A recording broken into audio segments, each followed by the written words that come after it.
Estamos en una serie titulada Los Misterios de Dios. Ojalá que la mayor parte de ustedes, sobre todo los que están aquí presentes y también por los medios de comunicación masivos, sigan estas conferencias para que puedan ustedes relacionarlas unas con otras y darse cuenta que el cristianismo es para discípulos. ¿Qué quiero decir? Porque tú puedes ser cristiano sin ser discípulo. La palabra discípulo, matetes, en el griego, significa seguidor. Entonces Jesús no solamente nos invita a que creamos en Él, sino nos invita a que lo sigamos. Y si tú no eres una persona que durante la semana estás oyendo en el tráfico continuamente conferencias, pues no vas a poder más que quedarte en un nivel de mediocridad espiritual. Y van a pasar los años y cada vez va a ser más difícil para ti entender las verdades espirituales. Porque creías que el cristianismo es solamente una religión. Venir el domingo y escuchar una conferencia y entre semana no tienes ningún contacto con este libro que es la Biblia, que es el alimento de nuestra alma. Muy bien, vamos a desarrollar en esta mañana el tema el misterio de la ciudad de Jerusalén. El misterio de Jerusalén. En el libro del Éxodo capítulo 2, si me quieren ustedes acompañar, los que no traigan Biblia, siéntense con un cristiano. Venir sin Biblia a la iglesia ya es el colmo de los colmos. En el capítulo 2 del Génesis, versículo 10 en adelante, se nos da una ubicación aproximada del huerto del Edén. Y lo que nos va a sorprender en este estudio, en esta mañana, va a ser en dónde se encontraba el huerto del Edén. Porque supuestamente, de acuerdo a la ubicación que vamos a leer en estos ríos, que es el Tigris y el Éufrates, que nace el Tigris desde Turquía y va bajando hasta el Golfo Pérsico, igual que el río Éufrates, y atraviesan la tierra de Siria, Irak. Entonces, durante mucho tiempo se especuló de que el huerto del Edén se encontraba cerca de Irak. Y no solamente eso, sino que yo hace muchos años también lo creí. Porque aquí claramente dice el capítulo 2 del Génesis, versículo 10, salía de Edén, pero acuérdense una cosa, el Edén era toda el área geográfica. Y dentro de toda esa área geográfica, puso Dios al oriente del Edén el huerto, o el jardín donde colocó a la primer pareja humana. Entonces, cuando hablamos de que Adán y Eva crecieron en el Edén, nos equivocamos, porque Dios crea a Adán, síganme con cuidado, fuera del huerto. Y ya que Dios creó a Adán, lo coloca dentro del huerto, o el paraíso o el jardín. Y las únicas que fueron creadas en el huerto, en el paraíso, fueron las mujeres. Nadie se alegra, ¿verdad? Menos los hombres. Vean antes en el capítulo 2 del Génesis, versículo 8, y Jehová Dios, vamos a ver, Jehová Dios plantó un huerto en Edén. O sea, Edén era la zona geográfica. Fíjense cómo comenzamos a estudiar la Biblia detenidamente y nos sorprendemos de cosas que no habíamos notado antes. Por eso esta serie se llama Los Misterios de Dios. Jehová plantó un huerto en Edén al oriente y puso allí al hombre. O sea, Adán fue colocado en el huerto del Edén. No fue creado en el huerto. Fue creado en el Edén, o sea, en la zona geográfica. Y ahí puso al hombre que había formado, y ahí hizo Dios nacer los árboles que ya sabemos, del árbol de la vida, los árboles frutales, etcétera, etcétera. Versículo 10. Y de ahí del Edén, o sea, no del huerto, del Edén salía un río para regar el huerto y de allí se repartía en 4 brazos. El nombre de uno era Pisón. Este rodeaba la tierra de Ávila, donde hay oro. Y el oro de aquella tierra es bueno. Allí también hay también bedelio y ónice. El nombre del segundo río era Gilgón. Este es el que rodea toda la tierra de Cus, o sea, el África. Y el nombre del tercer río Hidekel, que este es el río Tigris. Este es el que va al oriente de Asiria, y el cuarto río es el Éufrates. Entonces, cuando vemos un mapa actualmente de toda la zona del Medio Oriente, nos damos cuenta que el río Tigris y el Éufrates cruzan por Siria e Irak y desembocan casi en el Golfo Pérsico, e Israel está un poco atrás. Pero recordemos algo, cuando vino el diluvio universal, cambió completamente la geografía del Medio Oriente. Muchos creen que el río que no tiene nombre aquí era el río Nilo, que está en Egipto al sur de Israel. Entonces, cuando vemos todas estas cosas, podemos nosotros ya armar nuestro rompecabezas, porque la suma de la Biblia es la verdad. Tenemos que tomar aquí y tenemos que tomar allá para poder realmente descubrir los misterios que están aquí escondidos. Vayamos rápidamente para comprobar esto al libro de Deuteronomio capítulo 32. Deuteronomio 32. Y veamos nosotros en el versículo 8 que la Biblia nos muestra cuando el Altísimo hizo heredar a las naciones. En otras palabras, aquí en este pasaje Dios nos muestra que la conformación geopolítica y geográfica del mundo, Él la dividió. Se cree, ¿verdad? Y está comprobado que los 5 continentes que hay ahorita era un solo bloque de tierra. Y Europa se desprendió de América, África se desprendió también, Australia también. Entonces nos damos cuenta que antes todo estaba pegado, pero vino un cataclismo como el diluvio, que comenzó a separar los continentes, y esto está demostrado paleontológica y arqueológicamente y antropológicamente también.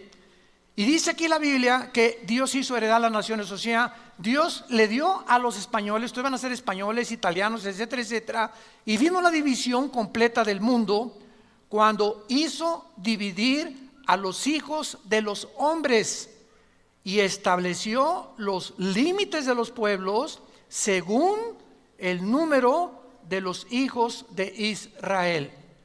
Dios reparte el globo terráqueo y Él organiza la geografía del globo terráqueo poniendo en medio a la nación de Israel, al puntito insignificante que ocupa Israel, que no es más grande que el mismo estado de Nueva Jersey en Estados Unidos. Si tú ves un mapa geográfico, Israel casi ni siquiera se puede distinguir, junto a Egipto, junto a Siria, junto a Jordania, Irán, etcétera, etcétera. Ahora, veamos esto en Ezequiel capítulo 5, esta verdad, que Israel es el centro del mundo entero. Y vamos a ir desarrollando esto poco a poco, y les repito, nos va a sorprender. Dice Ezequiel 5, versículo 5. Así ha dicho Jehová el Señor, esta es Yehú Shalom. Yehú, ciudad, Shalom, la paz. La palabra Jerusalén, Yehú Shalom, significa la ciudad de la paz. La puse en medio de las naciones y de la tierra alrededor de ella. Esta palabra en medio es la palabra Tawej, que significa ombligo. La puse como el ombligo de las naciones.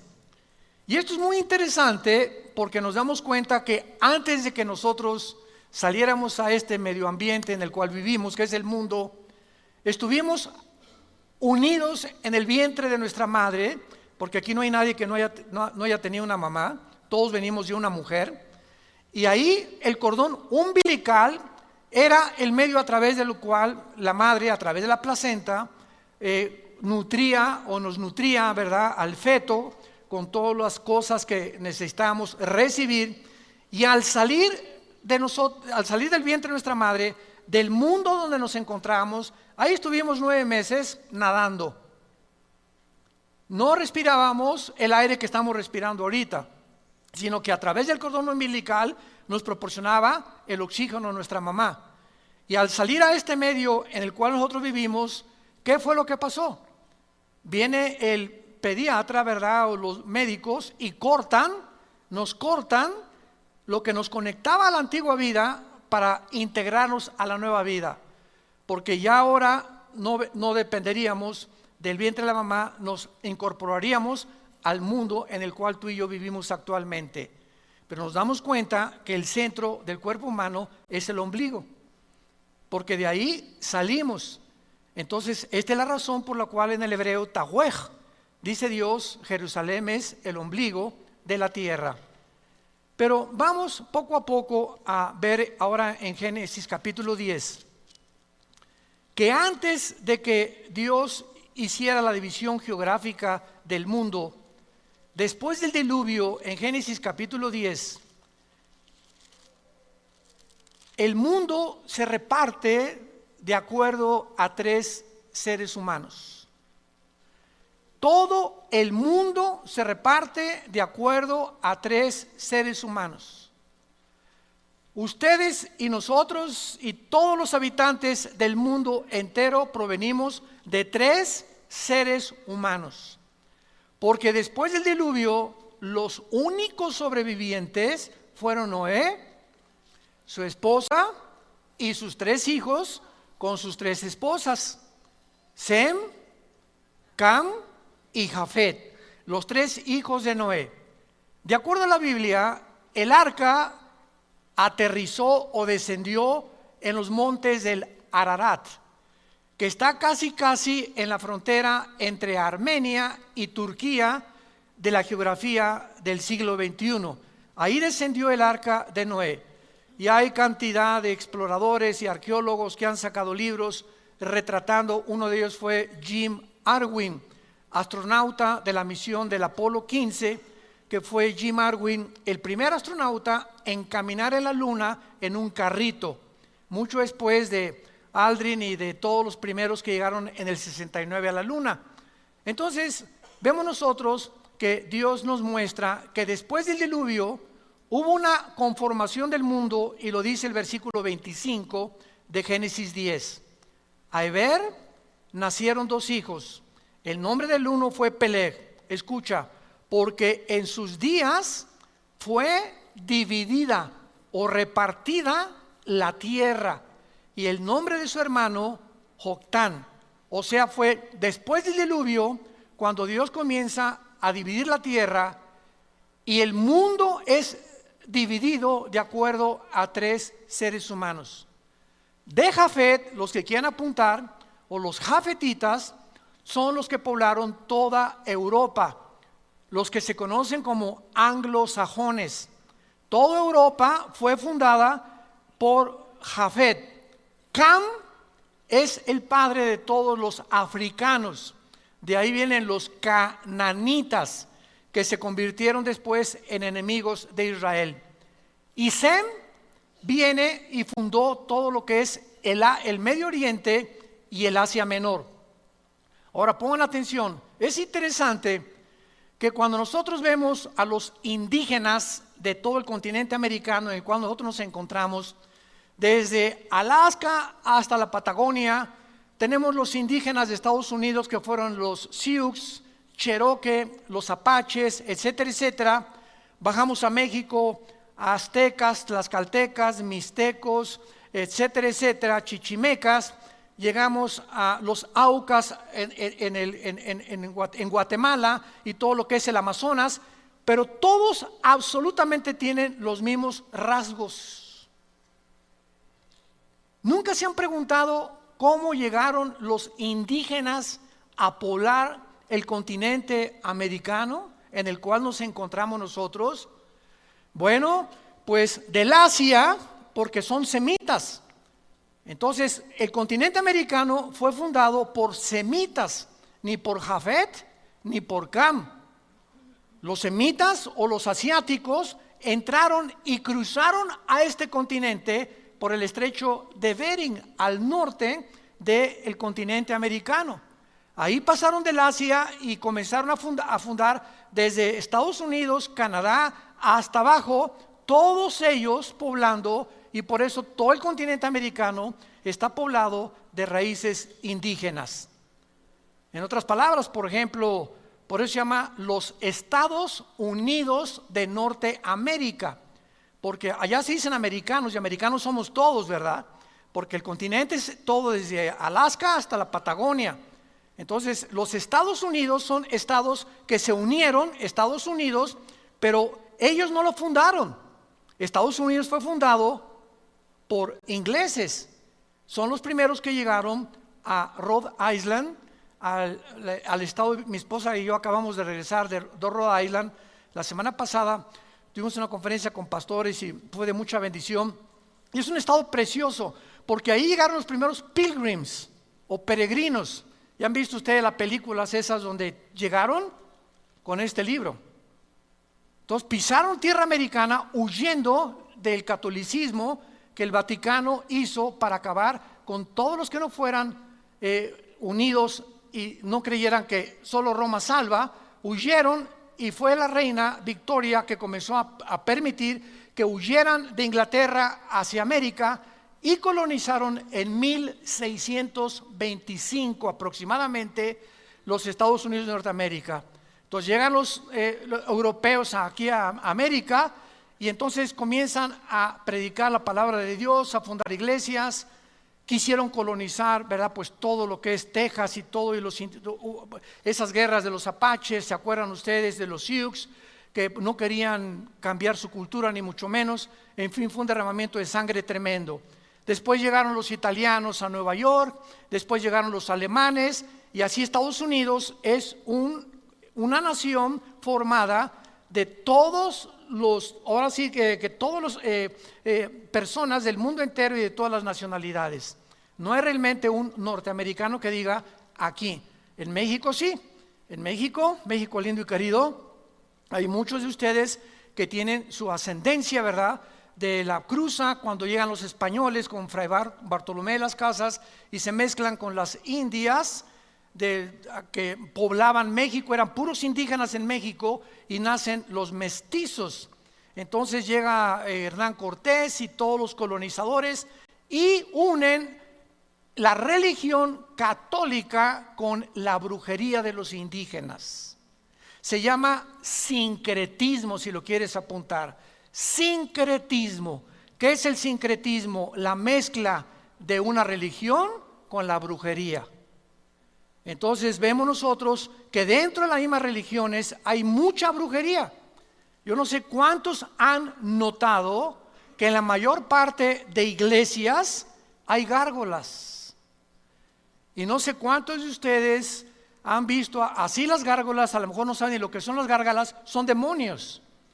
Impresionante que casi en todas, el 90% de las iglesias hay gárgolas, así como estatuitas.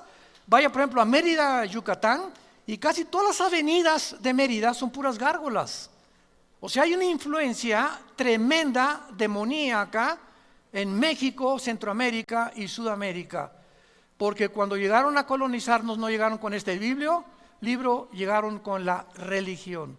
No trajeron el evangelio, trajeron la religión que se mezcló con la brujería.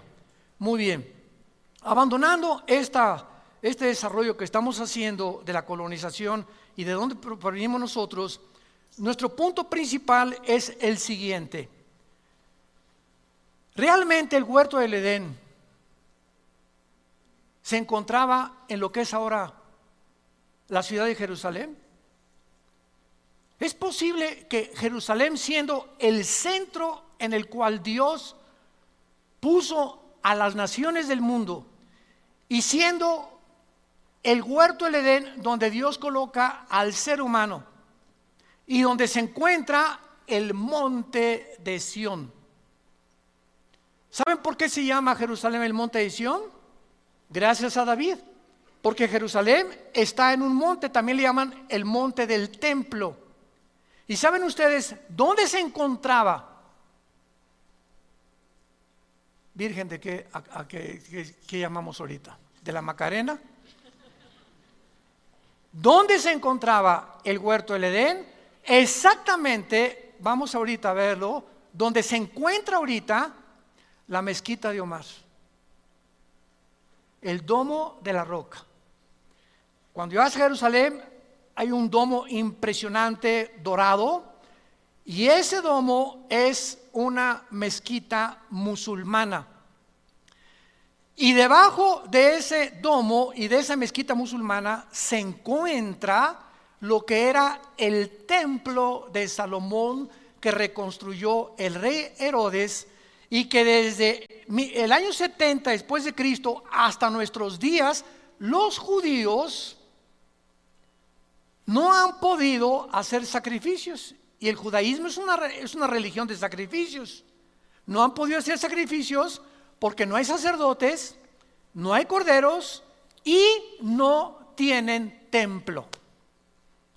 Entonces, para que ellos recobren ese templo, que en el año 605 después de Cristo, uno de los líderes musulmanes, Omar, que era uno de los califas del Imperio Otomano turco, que hasta 1923 gobernaron casi la tercera parte del mundo, él inventó la religión del Islam, Mahoma. Y entonces construyeron a donde estaba el templo judío, como ya no había judíos, y los dispersaron por la maldición que cayó sobre ellos, construyeron la mezquita de Omar o la cúpula de la roca, y ahí se encuentra debajo el templo judío. Y es interesante, ahora que vayamos el año que entra, los que nos van a acompañar en junio, vamos a Israel del año que entra, es interesante que en la parte occidental del domo de la roca o de la mezquita de Omar, en árabe está escrito estas palabras: la roca del templo del huerto del Edén. Los mismos musulmanes escribieron esto: la roca del templo, el huerto del Edén. Y la puerta norte de la mezquita se llama la puerta del paraíso del Edén, Ba-ej-Jina en el árabe.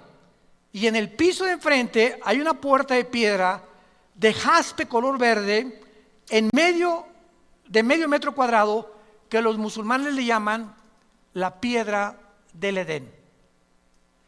Vamos pues a descubrir nosotros lo siguiente: ¿cómo podemos comprobar que el huerto del Edén se encontraba en Jerusalén cuando ya vimos que cambió la geografía, la topografía, todo lo que ahorita vemos después del diluvio, y el descubrimiento que nos confirma que el huerto del Edén se encontraba en la ciudad de Jerusalén?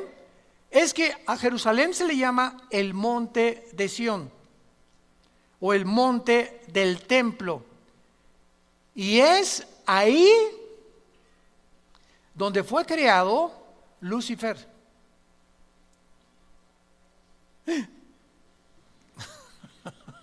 Vayamos a Ezequiel capítulo 28. Ezequiel 28. Vean cómo podemos acercarnos poco a poco a toda esta investigación. En Ezequiel 28, la Biblia nos da la localización de que antes de que Dios creara a Adán y a Eva, este planeta Tierra, había estado ocupado antes que nosotros. Se le llama el mundo pre-adámico, pero no por seres humanos, porque fuimos nosotros una creación especial de Dios después de los ángeles.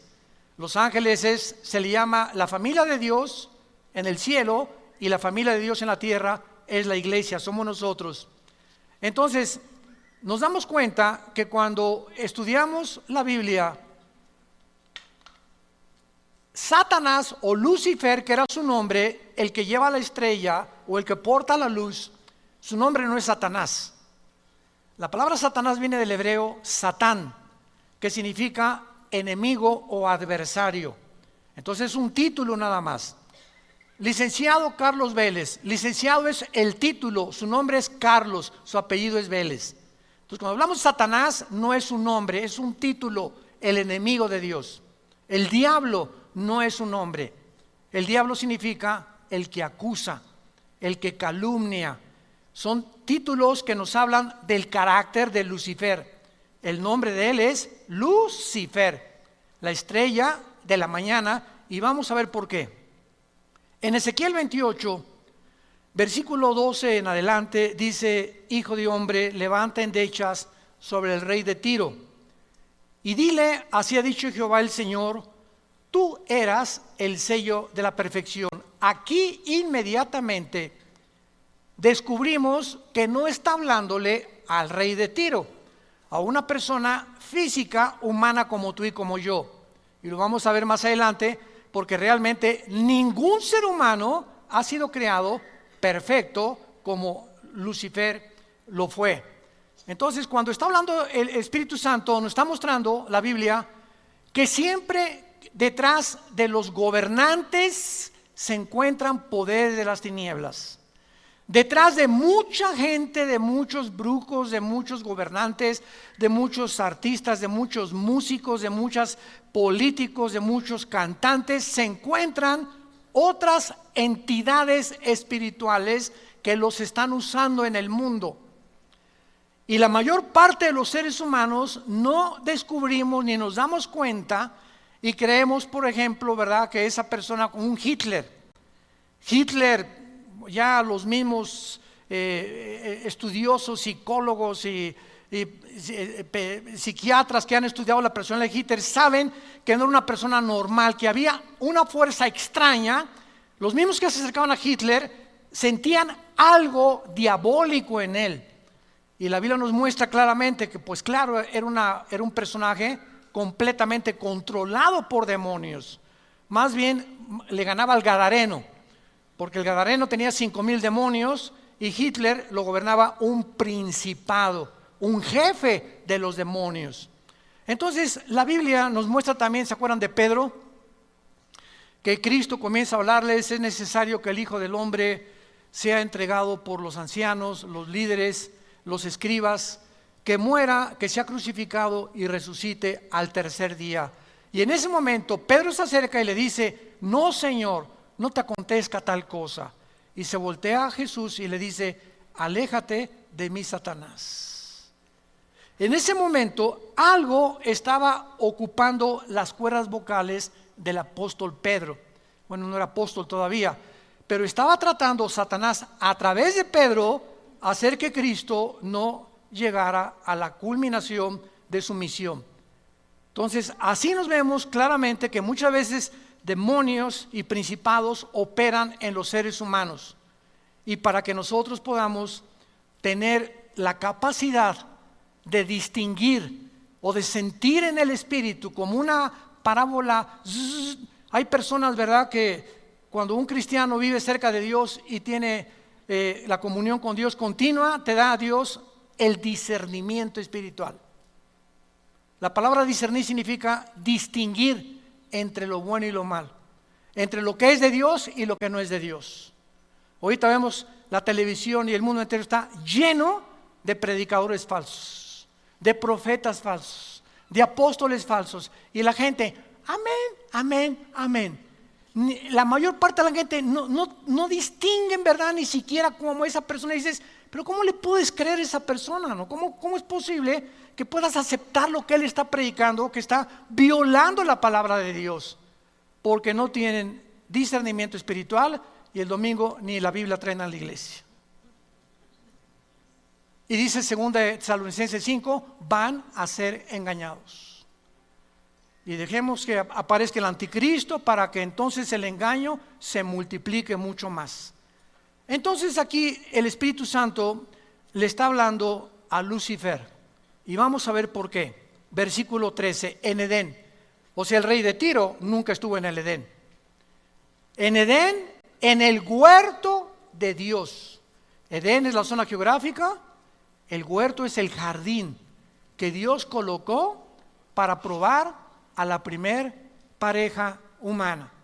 Ahí dice la Biblia que estuvo Lucifer. Ahí estuviste. De toda piedra preciosa era tu vestidura. La palabra merucá en el hebreo, vestidura, no es ropa, es cabañas o lugares de habitar. En otras palabras, el huerto del Edén de Adán y Eva eran frutas, árboles deliciosos, agua cristalina, era un bosque impresionante, ¿verdad? De belleza, guacamayas, me imagino, y todo así bonito, flores por todos lados, era un jardín hermosísimo con manzanas, con almendras, etcétera, etcétera. El huerto del Edén, antes que nosotros, era un lugar de piedras preciosas, de puros metales. De puros metales. Y cuando dice la Biblia que donde Satanás habitaba era cornerina, topacio, jaspe, crisólito, berilo, ónice, de zafiro, carbunclo, esmeralda, oro, etcétera, etcétera, son las mismas piedras preciosas que usaba el sumo sacerdote de Israel cuando Dios diseña el tabernáculo, y tenía aquí en el pecho, se llamaba el efod. El sumo sacerdote entraba al lugar santísimo en el Antiguo Testamento y entraba con 12 piedras preciosas, 4, 4 y 4. Eran 3 hileras de piedras y son estas que menciona aquí. Esto es interesante. ¿Por qué Dios relaciona las piedras preciosas del Edén con las piedras preciosas del sumo sacerdote? Ya cuando desaparece ese Edén y ahora es un paraíso que ya tampoco existe, ¿por qué lo relaciona con las piedras del sumo sacerdote? Esto nos habla que Lucifer fungía y tenía el oficio del sumo sacerdote en el cielo. Vamos con mucho cuidado. Pregunta, ¿pero cómo si no había pecado podía haber un sacerdote? Porque la palabra erios en el griego, sacerdote, significa el que intercede por otra persona. Es lo que significa la palabra sacerdote. Y ahora ya no tenemos nosotros a ningún sacerdote. Ahora nosotros somos sacerdotes cuando recibimos a Cristo, porque ahora yo puedo orar por mis hijos, puedes orar por otra persona ante Dios sin el intermediario de ninguna otra persona. Ya en la cruz a nuestros días, ya no tengo que venir con una persona y decirle, por favor, le voy a decir mis pecados, me confieso y me perdona, pues récese 20 Aves Marías o 5 Padres Nuestros y usted es perdonado. Y eso ya no existe. Ahora nuestro sumo sacerdote es Jesucristo. Y Él es el que está intercediendo por nosotros. Ya no hay necesidad de intermediarios humanos, porque no hay más que un mediador entre Dios y los hombres, Jesucristo hombre. 1 Timoteo capítulo 2. Muy bien. Entonces, esta era la habitación de Lucifer. Y a lo que vamos es que ahí en el lugar del Edén se encontraba lo que se llama el monte de Sión. Dice el versículo 14, tú querubín grande. 2. Lucifer no era un ángel. No es un ángel caído. Lucifer era un querubín. Los querubines son el rango más elevado de todos los demás criaturas que Dios creó. Por favor, síganme. Los querubines es una especie, entidades espirituales completamente diferentes. Unos tienen alas, otros tienen 4 alas, otros no tienen alas. Abajo de los querubines están los serafines. Isaías capítulo 6 del 1 al 4, que están y no bajan a la tierra. Día y noche están santo, santo, santo. Kadosh, Kadosh, Kadosh es el nombre de Dios, el Santo de Israel. Y los ángeles es otro rango de criaturas que Dios creó para mandarlos a este mundo.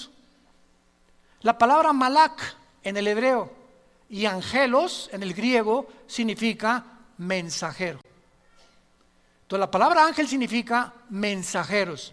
Los querubines no son mensajeros, ni tampoco los querubines, ni los serafines. Todos los ángeles son mensajeros, como Gabriel, que es el correo de Dios, el que se le apareció a Daniel en Daniel 10, el que le dijo a María, María, el Espíritu Santo te cubrirá y el santo ser que está formado aquí en tu vientre no es la obra de José. Él no va a poner el cromosoma Y, que es el que determina el género masculino, sino que el Espíritu Santo producirá, así como creó a Adán y Eva, y de la nada le puso los cromosomas y la genética y el ADN de la nada, así a María de la nada Dios creó el cromosoma Y para que fuera formado en la fertilización con el óvulo de María el cuerpo de Jesucristo en su vientre. Entonces, esto es muy importante para que nosotros podamos distinguir claramente las clases y los rangos de criaturas que la Biblia menciona. Ahora, muy bien, tú querubín grande protector, ¿protector? ¿Qué acaso antes de que, porque aquí todavía no caía, más adelante ya sale su caída, ¿de qué protegía querubín? ¿Por qué ejercía las funciones del sacerdote del Nuevo Testamento? Simplemente porque cuando Dios creó a los ángeles y a los querubines y a los serafines, Dios los creó con la misma capacidad que nos creó a nosotros, con la capacidad de que ellos pudieran algún día hacer una elección entre el bien y entre el mal. Oiga, pero si el mal no existía, no existía, porque cuando Adán y Eva fueron creados con la naturaleza pecaminosa. No, ¿verdad? Adán y Eva no fueron creados con pecado, no había una naturaleza pecaminosa, y estando una naturaleza sin pecado, pecaron. Esos mis teólogos ¿no se han empachado? Bueno, seguimos. Cristo, cuando fue también formado en el vientre de María, nació sin una naturaleza pecaminosa. Así fueron creados los ángeles también, porque Dios no es el creador del pecado. Pero los ángeles tenían la opción, como la tuvo María, como la tuvo Jesucristo, de haber escogido resistir la tentación o rechazar la tentación. El único que la venció fue Jesucristo. Pero los ángeles tuvieron la oportunidad. Lucifer entonces cuidaba el atrio santo en el cielo, porque la Biblia dice que hay un templo en el cielo. ¿Dónde lo dice? Todo el libro de Apocalipsis. Dice la Biblia, se abrió el cielo y dice Juan, vi el templo de Dios. O sea, no es una iglesia como con construcciones ni con una cruz, ni mucho menos, ¿verdad? El lugar de la habitación de Dios, donde Dios es adorado por millones de millones de millones de millones de criaturas angelicales. Entonces Satanás tenía que cuidar el trono de Dios, y fue a quien se le asignó la tarea de cuidar el que pecó contra Dios. Y cuando vemos nosotros la pregunta que la mayor parte de los ateos hacen y en la universidad te van a hacer, ¿por qué Dios creó el mal? ¿O por qué Dios permitió el mal en el mundo? Ellos, los ateos, no tienen respuesta. ¿Por qué creen que nos preguntan a nosotros? Porque el cristianismo es el único sistema de pensamiento que ofrece estas respuestas. Nunca le van a preguntar a un musulmán, nunca le van a preguntar a un hindú el origen del mal, ni el origen del hombre, ni el origen de las lenguas, ni de las naciones, ni de los gobiernos, porque todo esto se encuentra en la Biblia nada más. En ningún otro libro sagrado, ni en el Ramayana, ni en los Vedas, ni en el Tripitaka de Buda, etcétera, etcétera, ni en el Corán de los musulmanes, se encuentran respuestas a las grandes incógnitas de la raza humana, más que en las Sagradas Escrituras. Y esta es la razón por la cual es el sistema de pensamiento más atacado, más controvertido y más odiado del mundo. No, la Biblia fue hecha por hombres. contiene historias, leyendas como Adán y Eva. Oye, espérame tantito, una barbaridad y una marihuanada más grande de decir que venimos de los changos está peor. Se necesita mucho más fe para creer que realmente somos el resultado de un accidente, a creer que somos el resultado de un Dios inteligente que tuvo comunión con nosotros y que anhela tener comunión con nosotros, y que después de la muerte tendremos un juicio porque somos agentes morales responsables.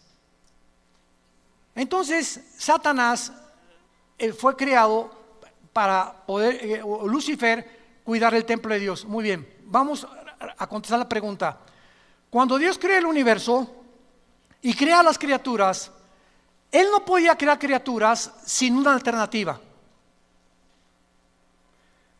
Se las voy a poner más fácil. Si tú en una nación te dicen que votes porque esa nación se considera democrática y nada más hay un candidato, ¿eso es democracia? Eso es dictadura, ¿verdad? O sea, para que haya democracia tiene que haber libertad de poder tú decidir entre uno o el otro. Entonces, cuando Dios crea el universo y a sus criaturas, no pudo haber creado un solo camino, porque hubieran sido robots. Dios permite la otra opción, el otro camino, para que ellos pudieran escoger libremente, escoger ese camino o escogerlo a Él. Y eso es lo que nos hace agentes morales responsables de nuestras acciones. Como dijo Agustín de Hipona, el teólogo de la Iglesia Católica en el siglo III después de Cristo, si Dios hubiera creado un mundo donde no hay mal, o donde no hubiera existido el mal, hubiera sido un mundo de robots. Era muy fácil que Dios nos creara como con cuerda, ámame, ámame, ámame, pero a Dios le agradó permitir que pudiéramos escoger el otro camino.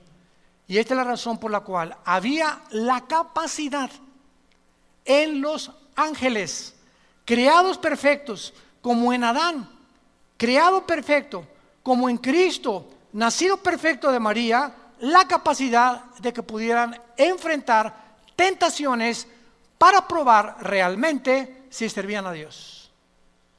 Y esta es la razón por la cual daremos cuenta algún día de nuestras acciones. Ahora, claro que, ¿sabía Dios que Adán y Eva iban a caer? Claro. ¿Sabía Dios que Lucifer iba a caer? Claro que lo sabía. Dios es omnisciente. Entonces, ¿por qué lo creía Dios? ¿Y por qué si Adán y Eva Dios sabía que iban a crear? Pues ¿para qué les pone la tentación? Porque esta era precisamente la prueba por la cual nosotros tenemos que responder. ¿Por qué si tu maestro te dice, Pepito va a reprobar el tercer año? Y entonces, ¿para qué me hace la prueba? Precisamente para demostrar que vas a reprobar y que fuiste un mediocre durante todo el año. Nunca quisiste estudiar ni pagar el precio. Entonces, yo sé que tú vas a reprobar simplemente por la forma en que tú te conduces. Y fue por lo que hizo Dios a Judas también. Imaginémonos a Judas en el juicio. Oye, ¿para qué me creaste si dice la Biblia que yo era el que iba a entregar a tu hijo? Es más, dice Judas, por favor, reconózcanme, si yo no traiciono a Jesús, ustedes no hubieran sido salvados. Porque gracias a que yo lo traicioné, entonces Jesús pudo morir por nosotros. Pero si yo no lo traiciono, Cristo no muere en la cruz. ¿Se fijan esta línea de lógica, aparentemente lógica? ¿Saben quién pensaba de esta manera? Un ateo italiano llamado Giovanni Papini. Y me acuerdo que antes de ser cristiano, estas preguntas se las hice yo a los cristianos y no hubo quien me respondiera. Y por eso persistí en mi ateísmo, porque yo exigía respuestas lógicas, razonables, que me hicieran pensar y me hicieran calcular exactamente lo bueno y lo malo y lo que iba a estar de por medio. Y entonces, cuando vemos todo este razonamiento, nos damos cuenta claramente, ¿verdad?, de que la omnisciencia de Dios no significa que Dios escoge a unos para el cielo y otros para el infierno. Este es un calvinismo completamente extremo. ¿Dios sabe quiénes se van a condenar? Sí. Entonces, ¿para qué me creo?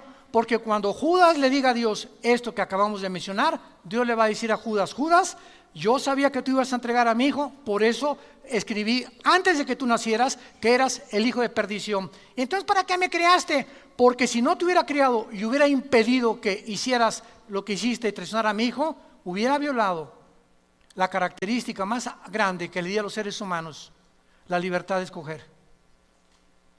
El día que Dios coarte la libertad y que diga, ¿por qué no me impidió Dios que me casara con cabeza de albóndiga?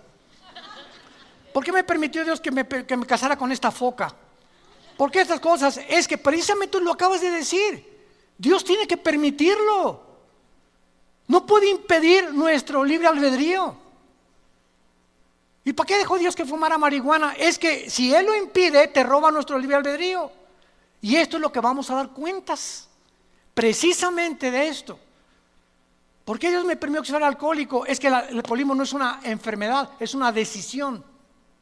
¿Por qué permitió que naciera homosexual? No hay tal gen homosexual. Dr. Francis Collins, presidente del genoma humano, lo acaba de declarar. No hay un gen que pueda justificar a una persona para que sea homosexual. Es una decisión que tú tomas libremente y que nadie te lo impide si ese es el camino que quieres tomar. Y Dios te deja que la tomes. Entonces, esta es la razón por la cual hay un juicio. Si no hubiera un juicio por nuestras acciones, seríamos puppets, títeres, robots de Dios. Y lo que nos concierne en Ezequiel 28:14 es después de que se le menciona como querubín grande, protector. Escuchen lo que dice: te puse en el santo monte de Dios. Allí estuviste en medio de las piedras de fuego, perfecto eras en todos tus caminos, versículo 16, y a causa de la multitud de tus contrataciones, esta palabra contrataciones, reculá, en el hebreo significa tráfico. Tráfico, a causa de algo que Él traficó en el cielo, fuiste lleno de iniquidad, versículo 18, con la multitud de tus maldades y con la iniquidad de tus contrataciones, profanaste, apunta la palabra hebrea, chalal, C-H-A-L-A-L, como suena, chalal, que significa prostituir o traficar sexualmente. Te prostituiste. Un tipo de tráfico entre los ángeles. Y profanaste tu santuario. O sea, te saliste del orden en el cual yo te había creado. Y por alguna razón misteriosa, la tercera parte de los ángeles se fueron con él. Dejaron el cielo y se fueron con él. Fueron creados en la tierra, subían al cielo y bajaban al cielo, y todavía Satanás tiene acceso al cielo, pero dice la Biblia, te arrojaré en la tierra, y aquí fue el lugar donde Dios decidió que Lucifer creciera. Y la paleontología, la antropología, la arqueología nos dan testimonio, señores científicos que nos escuchan, de que construcciones como las pirámides de Egipto, de Giza, las de Stonehenge en Inglaterra, los mayas, ¿quién les dio a estas personas humanas hace 4, 5, 6 mil años el conocimiento, sin calculadoras, sin telescopios, sin ningún aparato moderno que tenemos, para poder haber hecho esas pirámides que a través de 4,000 años, el sistema de impermeabilización que tienen, ni siquiera el medio ambiente, ni la erosión del viento, ni la lluvia ha podido penetrar y cargar esas piedras humanamente de 12, 15 toneladas, las de Machu Picchu en Perú? Entonces, Discovery Channel, National Geographic, los extraterrestres. Fuimos visitados por extraterrestres, y es más, hasta tenían las escafandras, como etcétera, etcétera, porque ahí están pintados por todos lados. Y venimos a la Biblia. Esto fue la razón por la cual escribí el libro que acabo de escribir, La invasión de los ángeles caídos. Se los recomiendo, ahí explico todo claramente. para que vayas con tu maestro así y le hagas aquí, mire, aquí están sus extraterrestres, maestro. Eso es lo que el mundo llama que una influencia extraterrestre son ángeles caídos. Son los ángeles que tienen la capacidad de materializar la energía. Y el cristiano ni siquiera ha podido descubrir el poder de la materialización de los ángeles y que son interdimensionales, que pueden estar en una dimensión los ángeles, en otra dimensión pueden entrar a nuestra dimensión de 4 dimensiones, pueden hacerse visibles, pueden comer con nosotros, pueden tomar forma humana como nosotros. Dice Hebreos 13 que muchos han comido o han hospedado ángeles sin que tú te des cuenta, porque tienen esta capacidad. Según de Corintios 11, Satanás se disfraza como ángel de luz. Nunca, dice un dicho, si tú quieres realmente en una reunión saber quién está influenciado por Satanás, es la persona que menos te esperas. En una reunión de 50 personas, un pastor me dijo, si Satanás quiere llegar a usted, pastor, ¿qué va a hacer? Se va a meter entre todas las personas y va a estar de los más cercanos a usted. Muchas personas de las más cercanas a nosotros, tengamos cuidado, pueden tener cara de ángel y pueden ser personas con una apariencia supuestamente buena. Esos son precisamente los que usa el diablo. Se disfrazan como ángel de luz. Nunca se disfraza como el guasón, ni con cara de loco. Él viene como ángel de luz. Entonces vemos claramente que Israel es el monte de Sión. De acuerdo a la tradición judía, el templo del monte, que es donde se encuentra la mezquita de Omar, es el fundamento sobre el cual Dios creó al mundo, porque allí se encontraba el monte de Dios, el huerto del Edén. Ahí fue donde Salomón edificó su templo. Ahí se le apareció en el monte de Sión a David.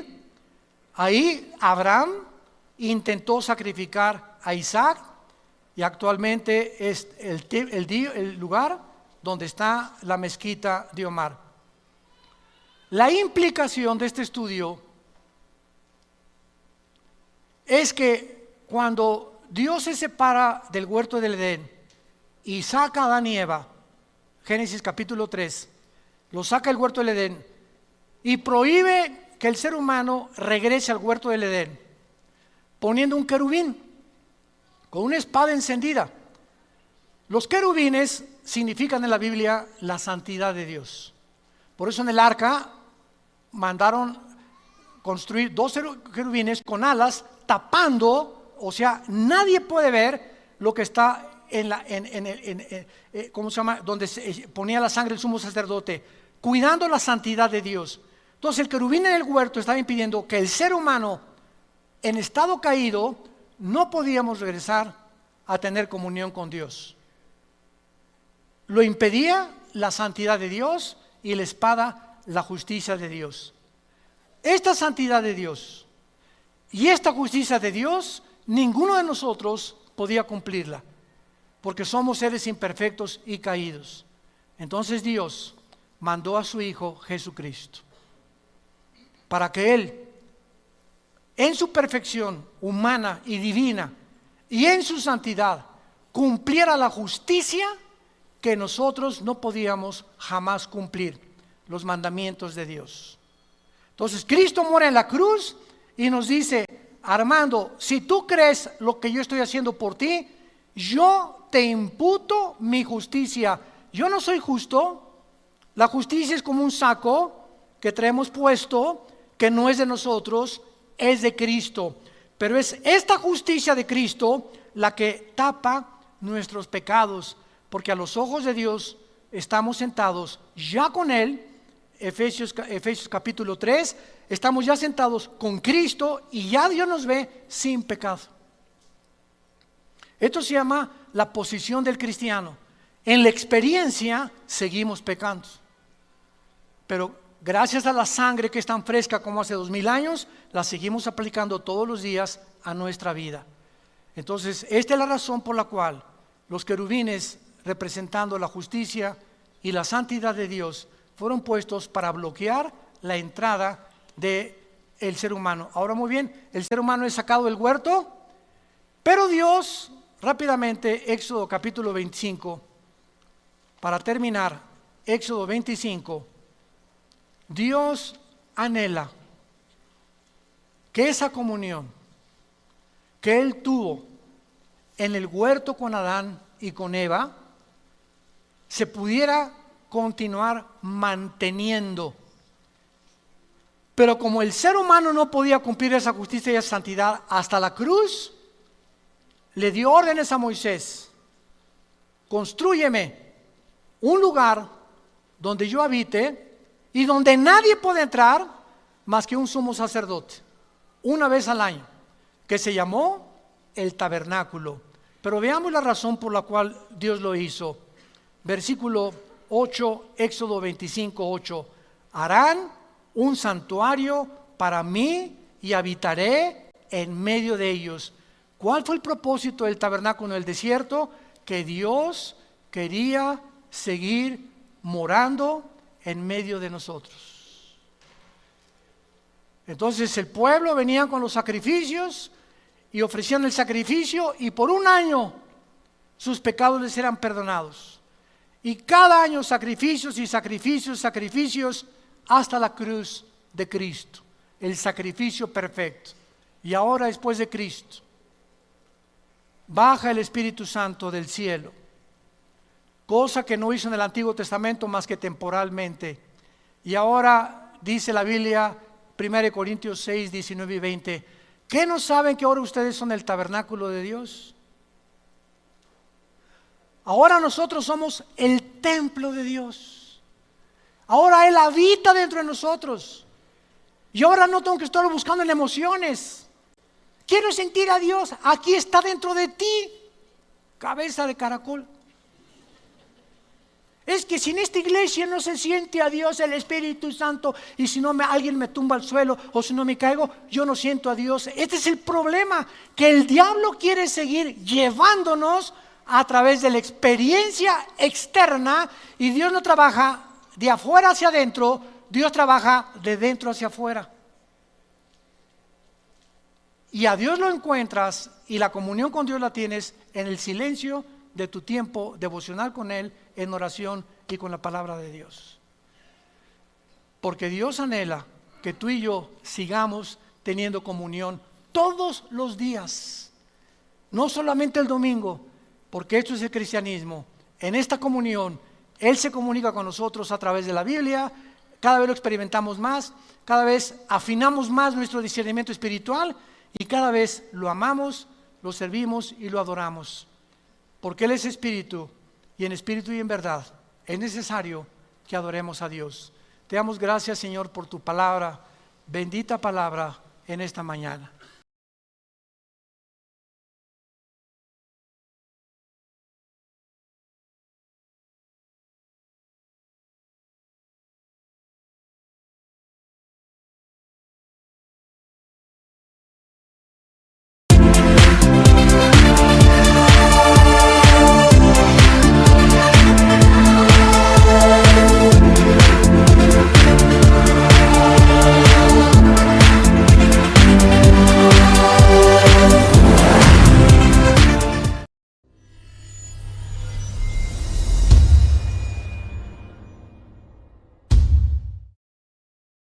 La negación de la maldad. La negación de la maldad. De la serie Dios y la existencia del mal. Cuando nosotros observamos el mundo a nuestro alrededor y podemos deducir inmediatamente que hay una creación inteligente y existe un diseño inteligente, forzosamente tiene que haber detrás del diseño y de la creación un creador o un diseñador inteligente. Y la única manera de poder vivir una vida racional, una vida saludable, es reconocer la naturaleza de que las leyes que están a nuestro alrededor son reales y que nosotros debemos someternos a estas leyes para que podamos nosotros verdaderamente vivir, repito, una vida racional, una vida equilibrada, principalmente en el área de nuestras emociones. ¿Qué les quiero decir? Si hay un diseñador inteligente detrás de todo lo que existe, nos damos cuenta que hay leyes físicas. Una de las principales es la ley de la gravedad. Violar la ley de la gravedad sería trágico, y ya sea que tú estés enterado o que no estés enterado que esta ley es permanente y actúa a las 24 horas, tú vas caminando por una barranca y pisas en falso y te matas. ¿Por qué? Porque la ley de la gravedad tuvo la operación cuando todo lo que pesa más que el aire es atraído al centro de la Tierra. De la misma forma que las leyes físicas, escuchen, son la base de toda la investigación científica, o sea, la ciencia no podría existir si no hubiera un orden y un diseño en el universo. Gracias a que hay un orden en el universo, existe la astronomía, existe la física, existe la química, existe la biología, la genética. Todas las ramas y las disciplinas de la ciencia tienen su base en que la ciencia es algo para observar. Los científicos tienen que observar los fenómenos, tienen que ver lo que está sucediendo, lo tienen que probar, y esto no sería posible, repito, si no hubiera un orden y no hubiera un diseño en el universo. En el libro de Jeremías capítulo 31, versículo 35 y 36, nos damos cuenta cómo hace casi 2800 años Dios, a través de este profeta, dijo estas palabras. Jeremías 31, 35 y 36. Así ha dicho Jehová, que da el sol para luz del día. Las leyes de la luna, escuchen, las leyes de la luna y de las estrellas para luz de la noche. Que parte el mar y braman sus ondas, Jehová de los ejércitos es su nombre. Cuando nosotros observamos esto y nos damos cuenta que hasta 1600, casi en el siglo XV, más de 15 siglos después de que Jeremías escribió esto, Galileo Galilei, un científico italiano, comenzó a hacer observaciones y a comprobar que efectivamente la Tierra tiene una inclinación de 23 grados y medio sobre su eje, y la distancia que tiene la Tierra del Sol es exacta. Si la Tierra tuviera 2 grados a la derecha o 2 grados a la izquierda, sería imposible la existencia humana, la existencia vegetal, la existencia animal. El movimiento de la Tierra alrededor del Sol es preciso y exacto en días, segundos, minutos. La inclinación de la Luna, la luz del Sol hacia las estrellas, los cambios de las estaciones, las 4 estaciones que tenemos, todo absolutamente a nuestro alrededor está regido por leyes. Ahora, Dios, usando esta perfección y esta certeza, esta inmutabilidad de las leyes, dice el versículo 36, si faltaren estas leyes delante de mí, dice Jehová, también la descendencia de Israel faltará para no ser nación delante de mí eternamente. Cuando nosotros regresamos teológicamente a poder descubrir estas enseñanzas, nos damos cuenta que la iglesia no tomó el lugar de Israel. La iglesia está temporalmente, ahorita ya no hay judíos, ni griegos, ni gentiles, pero de acuerdo a la Biblia, la nación de Israel y los judíos que cuando Cristo venga se convertirán y Dios volverá a injertarlos, Romanos 11, dentro de la vid donde estamos nosotros injertados. Entonces Dios prueba que estas leyes que Él ha establecido son inmutables, no pueden estar sujetas a ningún cambio. Veamos también ahí en Jeremías, en el capítulo 33 de Jeremías, versículo 20 y 21, Jeremías 33, 20 y 21, así ha dicho Jehová, si pudiereis invalidar mi pacto con el día y mi pacto con la noche, de tal manera que no haya día ni noche a su tiempo, podrá también invalidarse mi pacto con mi siervo David, para que deje de tener hijo que reine sobre su trono, y mi pacto con los levitas y sacerdotes mis ministros. Noten ustedes que Dios hizo un pacto con el día y Dios hizo un pacto con la noche. No es coincidencia que nosotros seamos seres que funcionamos 18 horas nada más. Y que exactamente ya a las 8, 9, 10 de la noche, cuando se oscurece y la posición de la tierra respecto a la luna y al sol cambia y se oscurece a nuestro alrededor, nos vayamos nosotros a la camita. Y durante ese tiempo sería imposible que durmiéramos si tuviéramos luz. Entonces Dios hizo precisamente o interrelacionó la oscuridad con el sueño de todos los habitantes, tanto animales como seres humanos de este planeta. Ninguna de estas cosas es coincidencia. Y vean también el versículo 25 y 26 de este mismo capítulo. Así ha dicho Jehová, si no permanece mi pacto con el día y la noche, si yo no he puesto las leyes del cielo y la tierra, también desecharé la descendencia de Jacob. Observen las leyes del cielo y de la tierra. Muy bien, este principio claramente establecido en la Biblia y comprendido por las leyes físicas actuales, cuando se ignoran, se paga, repito, un precio muy alto. Ignorar la ley de la gravedad es trágico porque sería estar a la orilla de tu propia muerte si te acercaras a un precipicio.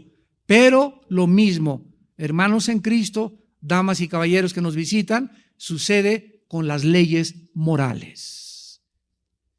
Dios ha establecido leyes físicas inmutables y leyes morales inmutables. ¿Qué estoy diciendo? Que son leyes absolutas, que no tienen negociación alguna, que no se pueden discutir ni argumentar de que para mí homosexualismo es bueno, para ti es malo, para mí la marihuana es esto, para ti aquello, para mí mi estilo de vida es esto. Hay leyes morales establecidas por Dios que si el hombre las viola, acarrea sobre su propia vida su autodestrucción.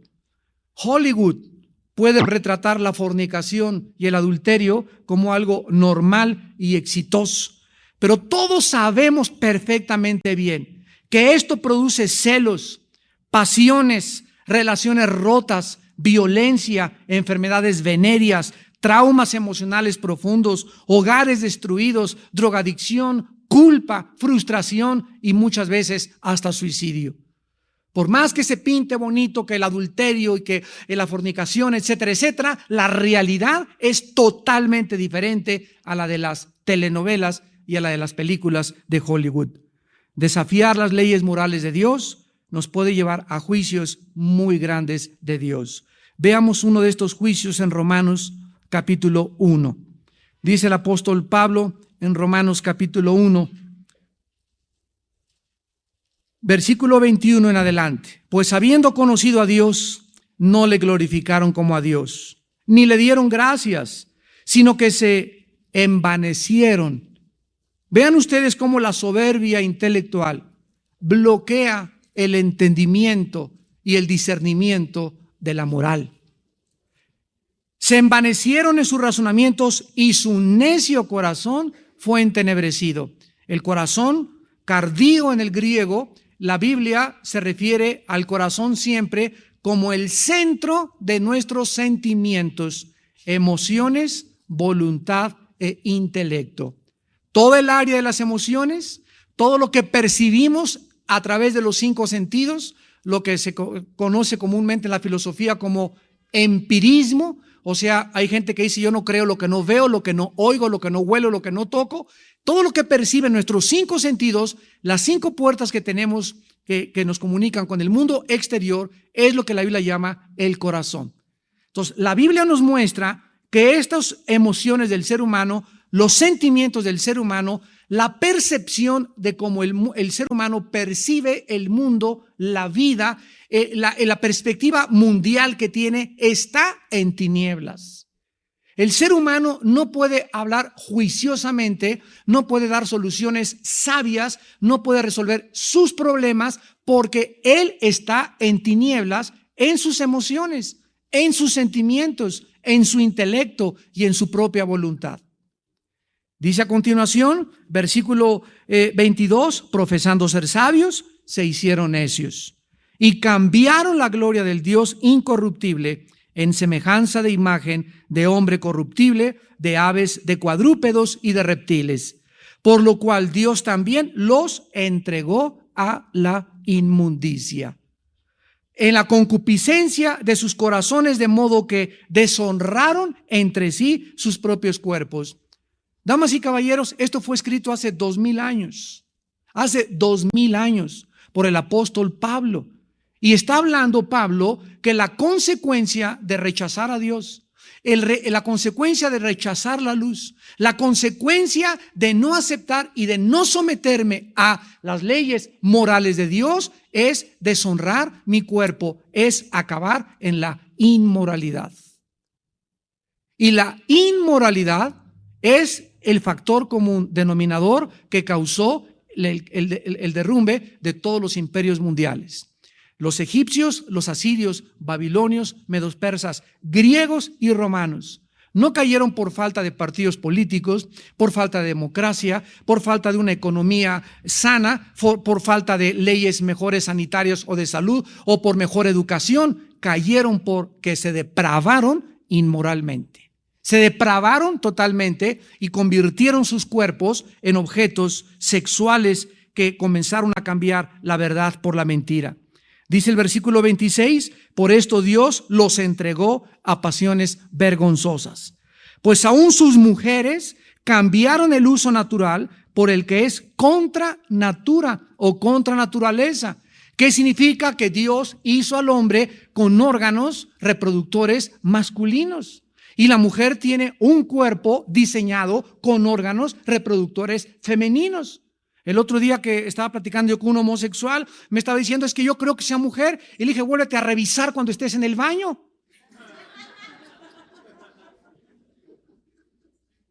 Vuélvete a ver en el espejo si eres mujer o no eres mujer. ¿Qué es lo que tienes ahí? Le digo, entre las piernas. Tú tienes que entender que no eres mujer. Te das cuenta que físicamente eres hombre, pero tu problema no es físico, es mental. Es que tú has aceptado esa conducta. Y este muchacho, sabemos, lo tenemos en la iglesia del norte, está luchando, ¿verdad? Y nosotros estamos para ayudar a ese tipo de personas. Pero siempre vienen ellos infectados, deteriorados en sus mentes. Porque han acabado aceptando una cosa que no es verdad. Es una idea que tenemos que combatir con la palabra de Dios. Y así como ellos, todas las demás personas del mundo, el que menos es trapecista. A otros mormones, otros con los lamas, otros con los gurús, otros budistas, otros maometanos, otros, y dice la Biblia, cada quien se fue por su camino, como ovejas perdidas, cada quien anda en caminos perdidos, todos en caminos diferentes, y todos, ¿por qué están en esos caminos? Porque tienen ideas equivocadas de la vida. Y de eso precisamente se trata en esta noche nuestro estudio.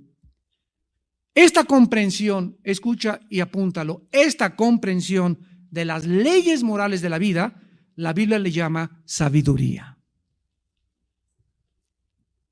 La comprensión de las leyes morales, la Biblia le llama sabiduría. ¿Quién es una persona sabia? De acuerdo a Dios en la Biblia. Es una persona que conoce las fronteras y los límites, las leyes, los ritmos, los tiempos del orden creado, tanto del mundo físico como del orden social. Es una persona que sabe, estoy casado, no me puedo hacer el tonto de creer, aceptar la ilusión, la falacia, la utopía que voy a ser feliz con otra mujer. Es una persona que sabe hasta dónde puede llegar. Esto es mentira, no puedo comenzar a recrearme en una idea que no es verdad, porque la Biblia dice, Proverbios 6:32, el que comete adulterio es falto de entendimiento. Corrompe su alma el que tal hace, heridas y vergüenza hallará. Es una persona que sabe perfectamente bien que no puede hacer eso, que no puede tomarse más que una cerveza porque si toma dos va a perder. Se puede tomar una copa de vino con la comida, no puede tomarse dos porque ya está jugando con las cosas que Dios prohíbe. Es una persona que sabe que si ve una película pornográfica va a abrirle la jaula al animal que trae dentro, por lo tanto no voy a ver eso, cierro mis ojos, no quiero ver a esa mujer, sabe perfectamente bien hasta dónde puede llegar. Esa persona en la Biblia se le califica como sabia. Esa es la sabiduría, el saber perfectamente bien, el comprender que no me puedo hacer tonto. La Biblia dice, Dios no puede ser burlado. Mientras más le digas no al pecado, más creces en sabiduría. Vean ustedes lo que dice Salomón, el hombre más sabio que existió, en Proverbios capítulo 14, versículo 16. El sabio teme y se aparta del mal. Ahí está. El sabio teme y se aparta del mal. Mas el avisado, pero el hombre de bien, estará contento con el suyo, y el insensato se muestra insolente y confiado. Una muchacha que pasan por ella 3 muchachos, vente en el Volkswagen, vente aquí, súbete. Vamos, una muchacha sabia, no voy con ustedes, pero ni aquí a la esquina. ¿Por qué? Porque mide el peligro. La persona sabia es la que puede ver más allá. Si yo sigo saliendo con ese muchacho, tengo una semana con él y ya me está manoseando, ¿a qué le tiro seguir saliendo con él? Yo soy bien débil, mi carne es bien débil, soy una tonta si sigo saliendo con ese muchacho. Es una muchacha sabia, ¿sabes qué? Contigo no quiero nada. ¿Por qué? Porque no me respetas. Entonces, esta es la sabiduría. Dice la Biblia, el sabio teme y se aparta del mal, mas el insensato se muestra insolente y confiado. Las personas que rechazan las leyes morales de la vida no solamente son inmorales de acuerdo a la Biblia, sino necias y tontas, no importando cuán educadas sean. Proverbios 16, 18. Antes del quebrantamiento es la soberbia y antes de la caída la altivez de espíritu.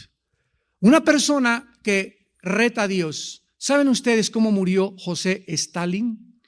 El más grande dictador de Rusia que mató a más de 40 millones de personas. Cuenta su hija, cuando él murió, fue a Londres a vivir su hija y le contó a uno de los escritores más famosos en Londres y dijo esto la hija de Stalin antes de que muriera su padre. Mi padre estaba agonizando, lo más probable es que murió de una enfermedad venérea y antes de morir, segundos antes de morir, se levantó de la cama, se sentó y levantó el puño contra Dios y cayó muerto instantáneamente. Hasta el último día de su vida retó al cielo. Antes del quebrantamiento de la soberbia. Las personas que retan a Dios, que desafían a Dios, que creen que pueden hacer nada sin tomar en cuenta sus leyes morales, que creen que pueden violar las leyes como la de la gravedad, se van a estrellar en la vida tarde o temprano. Te vas a autodestruir tarde o temprano, porque son leyes, repito, que son inmutables, inquebrantables, inexorables, que son establecidas para nuestra propia felicidad. Dice el versículo 22 de Proverbios 16, manantial de vida es el entendimiento al que lo posee, mas la erudición de los necios es necedad.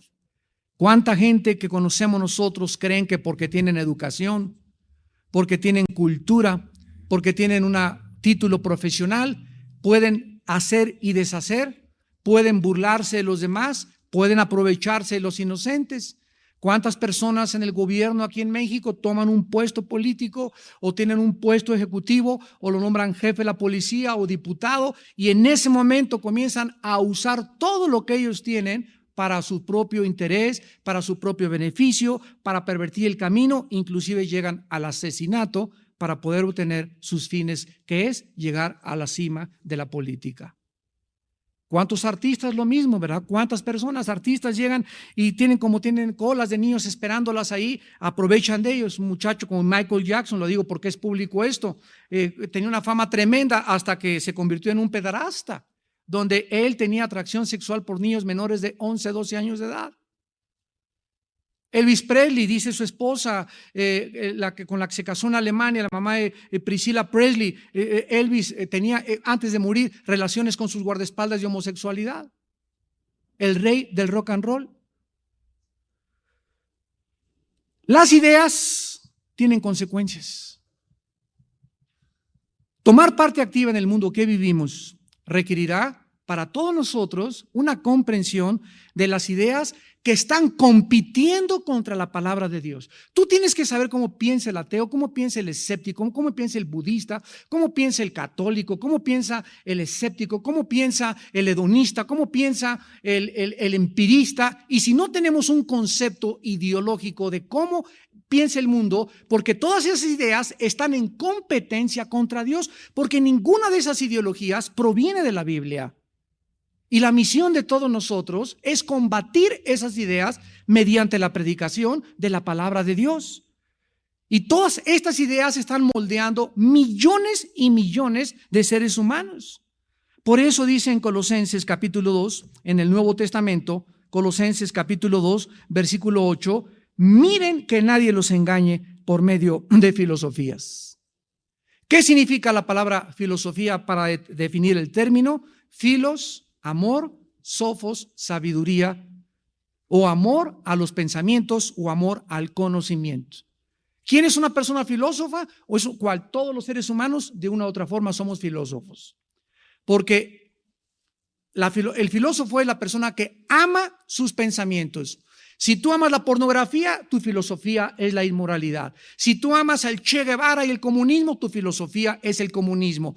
Todos los seres humanos aman ciertos pensamientos que ellos le han dado cabida a su mente, y esos pensamientos han moldeado su ideología, su filosofía, su teoría, y su teoría, su psicología. ¿Me siguieron? Tú eres lo que eres de acuerdo a lo que tú piensas. Como es en su corazón, dice Proverbios, así es él. Tú haces lo que haces porque es lo que eres. Nosotros no podemos actuar de una forma de la que no somos interiormente. La forma como tú te comportas, la forma como ves la vida, la opinión que tú tienes de todas las cosas, es exactamente el reflejo de tu personalidad. Eso es lo que tú eres, y eso es lo que Cristo vino a cambiar. Miren que no los engañen por medio de filosofías y huecas sutilezas, según las tradiciones de los hombres, conforme a los rudimentos del mundo y no según Cristo. La Biblia nos dice, cuidado, están rodeados, le dice Dios, familia mía, dice, el Señor nos dice en esta noche, mi familia, estamos rodeados de lobos. Estamos rodeados de todo tipo de ideas del mundo, de marihuanadas, de tonterías, de herejías, de rollos, de barrabasadas, de ideas, de mentes calenturientas que no puedes creer cómo esas personas tienen seguidores. Veámoslo en 1 Timoteo capítulo 6. Hay seguidores en la vida para todo. Dice 1 Timoteo capítulo 6, versículo 3. Si alguno enseña otra cosa y no se conforma a las sanas palabras de nuestro Señor Jesucristo y a la doctrina que es conforme a la piedad, está envanecido. Número 1. Número 2, nada sabe. Número 3, delira acerca de cuestiones y contiendas de palabras, de las cuales nacen envidias, pleitos, blasfemias, malas sospechas, disputas necias de hombres, escucha, corruptos de entendimiento, privados de la verdad, que toman la piedad como fuente de ganancia. Apártate de los tales. Les voy a dar 2 ejemplos. La dianética, o la cienciología, o la ciencia de la salud mental. En 1975, más o menos 77, que fue la época que yo me convertí, estaba muy de moda la dianética en México. Y había centros de dianética por todos lados, y casi todos mis amigos me decían, es que, y así se acercaban todos, y ya todos caminaban así, y me miraban así de arriba para abajo. Tú necesitas una auditación, me decían. Estás muy loco, Armando, traes ideas marihuanas, etcétera, etcétera. Y cuando me meto, en ese tiempo ya tenía yo bastante conocimiento de la Biblia, y cuando me meto a estudiar, el origen de porque el misionero que me guió a mí a Cristo me enseñó: Armando, cuando quieras combatir una idea, siempre trata de encontrar la raíz de esa idea, de quién salió esa idea. Si quieres estudiar los mormones, la dianética, ve de dónde salió, quién fue el hombre de donde emergió esa idea o esa ideología. Y de ahí vas a partir que el árbol bueno da buen fruto, el árbol malo da malos frutos. Me puse a investigar y la dianética la inventó un hombre llamado Ron Hubbard, un inglés que dijo que había tenido una visión de una teoría, protoplasmática, de unas chispas que habían brincado de no sé, otras galaxias que venían para acá y que a través de la auditación, que la auditación es algo que tomó de la psicología personal freudiana comparado con el psicoanálisis.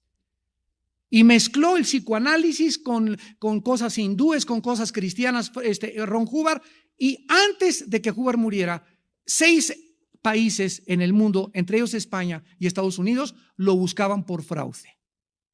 ¿Y dónde lo encontraron cuando murió? En las aguas del Atlántico, en aguas internacionales, rodeado de 17 niñas menores de 16 años. El hombre, el viejo rabo verde de la salud mental.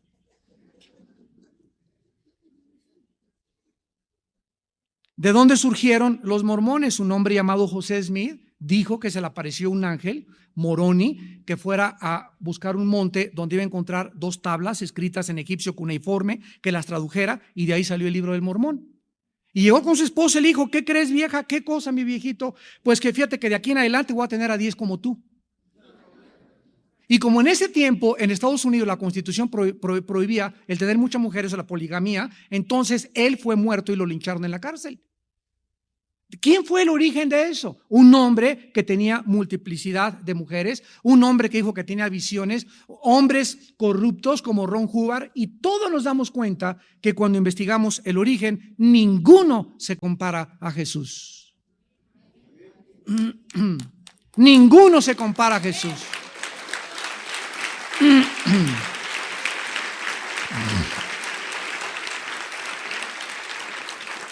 La vida de Jesús puede estar dispuesta a soportar cualquier examen psicológico, cualquier examen sociológico, cualquier examen físico, cualquier examen desde cualquier perspectiva moral, y es el hombre más perfecto, el hombre más manso, el hombre más controlado de sus emociones, el hombre con las ideas más revolucionarias que jamás el mundo ha escuchado, el hombre que ha vivido la vida más perfecta, el hombre que en el momento de abrir sus brazos y morir gritó: Padre, perdónalos porque no saben lo que hacen.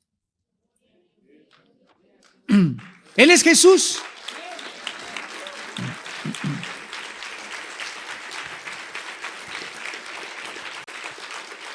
Por esta razón, la Biblia nos enseña a pensar. Y así que cuando alguien te traiga un rollo, una idea, inmediatamente, ¿de dónde la sacaste? Del Calimán. Por esto la Biblia nos advierte en Romanos 12:2: no os conforméis a este mundo, sino transformaos por medio de la renovación del entendimiento. La palabra no conformarse a este mundo en el griego es: no permitan que el mundo moldee sus mentes. Estamos rodeados, vuelvo a repetir, con miles de ideologías que compiten contra la filosofía de la palabra de Dios. ¿Cuánto tú resistirás la presión de tus maestros, la presión de tus amigos, la presión de tu familia, la presión de los escritores, la presión de Hollywood, la presión de las películas? ¿Cuánto aguantaremos? Aguantaremos en la medida en la que nuestra mente esté cambiada. Renueven vuestra mente para que puedan resistir. Dice en 2 Corintios 10:2-4: porque las armas de nuestra milicia no son carnales, sino poderosas en el Señor para la destrucción de fortalezas, refutando argumentos y toda altivez que se levanta contra el conocimiento de Dios. ¿A qué nos manda Dios? A un mundo a refutar esta filosofía y esta filosofía y esta idea y esta idea, y permitirle al mundo que vea cómo brilla la luz del Hijo de Dios.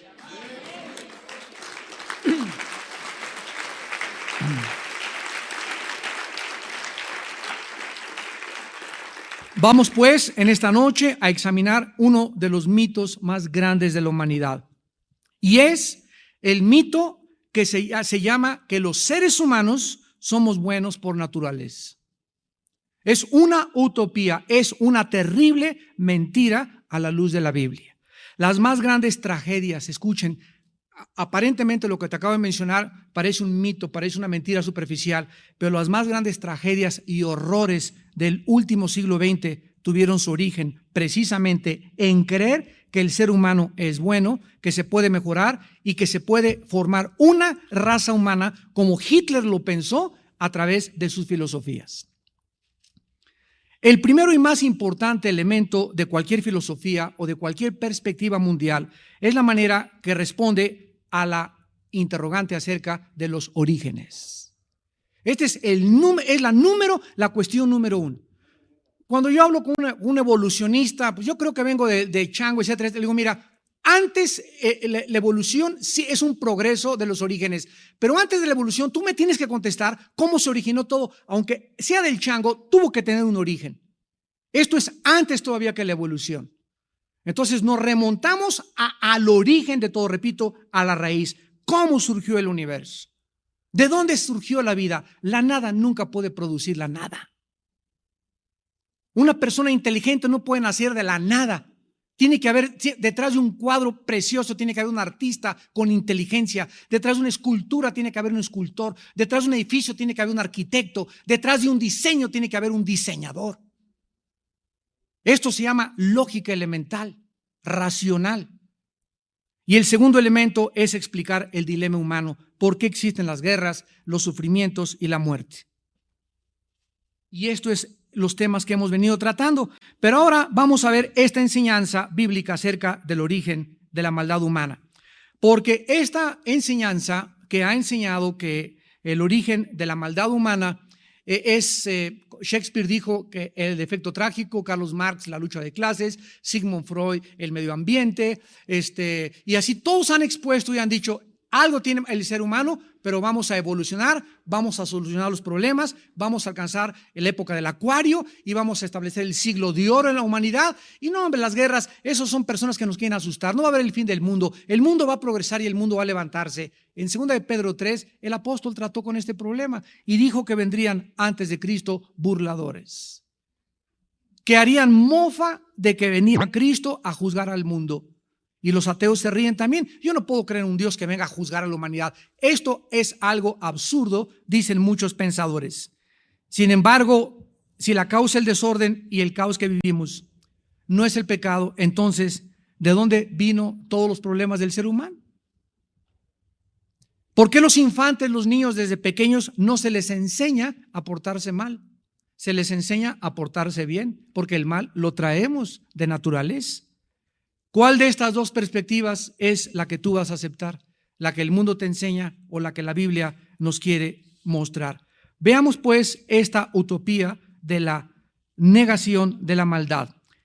Esta utopía o esta enseñanza nos quiere representar al mundo probado que es absolutamente desde su perspectiva que el ser humano es el Dios del ser humano y el ser humano va a solucionar los problemas del mundo. Esta filosofía se llama humanismo.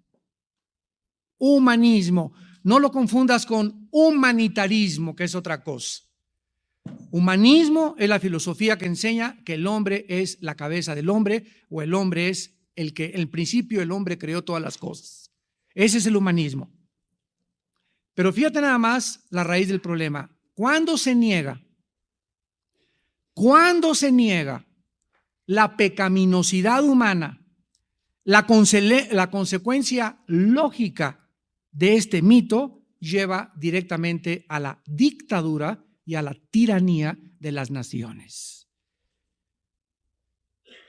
La falsa confianza de que nosotros somos perfectos provee la justificación de hacer perfectos a los seres humanos, no importando el medio que sea. Los comunistas establecieron una frase muy famosa que dice así: el fin justifica los medios. Y esta filosofía se introdujo al cristianismo. Y yo me he encontrado personas que me han dicho, Vamos a traer un grupo de rock y a Juan Gabriel y vamos a después a darles el mensaje de Jesucristo. ¿Qué acaso Dios no quiere que se reúnan los jóvenes? Pues vamos a reunirlos con el pretexto de un grupo de rock o de un cantante de Hollywood famoso y después les damos el mensaje de Jesucristo. ¿Y saben con qué filosofía lo dicen? Se le llama estrategia. Hace poco tuve yo el privilegio de desayunar con el director internacional de la cadena de televisión más grande que hay en el mundo. Y estábamos en un hotel de Reforma tomando pues el desayuno de los alimentos y una persona sugirió que introdujéramos a los programas de enlace y a los programas de la televisión cristiana curas católicos para, como una estrategia, ganarlos para Cristo. Y entonces inmediatamente recordé cómo ha permeado esta filosofía comunista la iglesia cristiana y las ideas de muchas personas que nos decimos cristianas. El fin justifica los medios. Y le dije, ¿sabe una cosa? Les voy a citar a George Mueller, el hombre más grande del siglo XVIII en Inglaterra, que sostuvo a 2000 huérfanos a través de la oración. George Mueller escribió en sus memorias. Por eso es tan bueno leer las biografías de los grandes hombres de Dios. George Mueller escribió, la obra de Dios, escríbelo, hecha a la manera de Dios, tiene la bendición de Dios. No tenemos que andar con subterfugios, con engaños, con grupos de aquí, con grupos por allá, que usar esta cosa para poder traer a Cristo. El que es y el que levanta la obra y la iglesia es el Espíritu Santo. Juan el Bautista no usó una campaña de publicidad, pero la gente se aglomeraba alrededor y la pregunta es, ¿quién? No había ni faxes. ¿Quién les decía que fueran a oírlo? El Espíritu de Dios. Jesús dijo, si yo fuera levantado, a todos atraeré a mí mismo. No tenemos que decir a la gente, a ver, sacan los billetes de 50, necesitamos 10 de un millón cada quien para levantar la iglesia, etcétera, etcétera, y te mando un trapito ungido con oraciones para que lo pongas debajo de tu cojín y sale tu dolor de cabeza, y además va a reprender a los chamucos, pero no te olvides mandarme tu ofrenda. O sobres que nos mandan que dice, por favor, coopere usted para esta iglesia, para este movimiento misionero, y te dicen ahí, mande usted 20, 50, 80, o sea, te dicen lo que tú tienes que mandar y le ponemos un circulito, o 20, 50, 80, y si quiero mandar 5, ¿qué? Y si quiero mandar 57.50, ¿qué? Todo esto ha entrado a la iglesia, ¿por qué? Por no conocer la raíz de la ideología cristiana. ¿Cómo piensa Dios? Y si volvemos otra vez a reestudiar 1 Corintios 9, el apóstol Pablo claramente dice, porque si no predico el evangelio, ¡ay de mí! Porque carga me es impuesta y lo tengo que hacer gratuitamente. Y ahora, hace poco hablé a Colombia y me reservo el nombre de la ciudad de los pastores. Hermano Alducin, queremos que venga aquí a una campaña. ¿Cuántos son sus honorarios? De a cómo la noche. Y les dije, ¿a quién creen que le están hablando? Hermano, es que aquí ya los predicadores nos dicen que $500 la noche, los músicos nos cobran $2,500 la noche, y si es muy famoso, $5,000 cada 3 días. Y les dije, ustedes tienen la culpa porque esos son mercenarios del evangelio. Ustedes tienen la culpa por invitarlos, porque si tú invitas a alguien que te pone precio, no vale la pena que lo vuelvas a invitar en tu vida a tu iglesia. Pero eso es lo que está entrando a nuestras iglesias y tiene su origen en la ideología del mundo. Estamos abandonando la palabra de Dios. Si alguno no se conforma a las palabras de Cristo, está envanecido y delira, dice la palabra de Dios. Cuando sacamos a Dios fuera del retrato, cuando ya Dios no participa en los métodos, en los medios que estamos desarrollando, las personas que se encuentran en autoridad ya no son responsables a ninguna otra autoridad más elevada. Por ejemplo, un dictador como Hussein, como Fidel Castro, Muammar Gaddafi, Hitler, al tomar la autoridad y no reconocer a una autoridad más elevada, no hay alguien a quien ellos les puedan ser responsables y darles cuentas. Eso es lógico, ¿verdad? Y entonces, ¿qué usan? Cualquier medio necesario, no importa qué brutal o qué coercivo, para que las personas o el pueblo que ellos gobiernan se ajusten al molde que ellos creen será la sociedad perfecta. ¿Qué hizo Hussein? Mandar a construir más de 25 palacios de más de 50 millones de dólares, el pueblo muriéndose de hambre, y a todos los que no estaban de acuerdo con su filosofía los mandaba a matar, familias enteras. Castro llegó en el 60 a sacar a Fulgencio Batista con muy buenas ideas. Este es un dictador, el pueblo cubano necesita esto, y él ha hecho peores cosas que lo que él inició, las ideas de la revolución cubana. Ahora él es el único, él es Dios, y nadie sale de la isla, y tienen prohibido que se los coman los tiburones. ¿Por qué? Porque ahora él es la autoridad suprema. Cuando a Dios se le saca el retrato y no hay una autoridad a quien darle cuentas, te vuelves a ti mismo un Dios. Y crees la mentira de Satanás: seréis como dioses, conociendo el bien y el mal.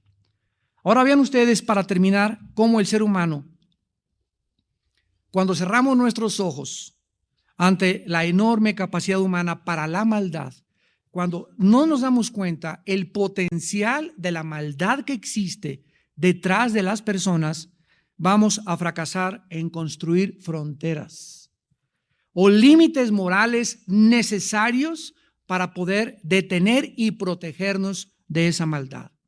La historia de los Césares romanos, conquistadores, José Stalin, Mao, Hitler, David Koresh, Benito Mussolini, Jim Jones y cientos de gurús nos dan testimonio de que fueron personas que creyeron ellos poder construir, ¿qué cosa? Un mundo mejor.